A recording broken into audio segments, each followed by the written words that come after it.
एक गांव में दो बहनें रहती थी, मीना और प्रिया। प्रिया मीना की सौतेली बहन थी। प्रिया दिखने में साधारण थी, लेकिन वह घर का सारा काम करती थी। दूसरी ओर मीना बहुत सुंदर थी और हर समय प्रिया को परेशान करती थी। एक दिन मीना ने प्रिया से अपने बाल संवारने को कहा। गलती से प्रिया के हाथों मीना के बाल खींच गए। गुस्से में मीना ने प्रिया को घर से निकाल दिया। दुखी प्रिया जंगल की ओर चली गई। वहाँ उसे एक साधु मिला। प्रिया रोते हुए साधु के सामने गिर पड़ी और अपनी दुख भरी कहानी सुनाई।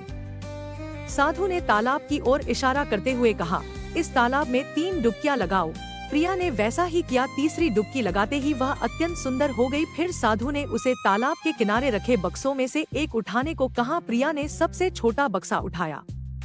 जब उसने बक्सा खोला तो उसमें ढेर सारे सोने चांदी के आभूषण और बहुमूल्य रत्न थे। प्रिया खुशी खुशी घर लौट आई। जब मीना ने उसे इतना सुंदर और अमीर देखा तो उसे जलन हुई।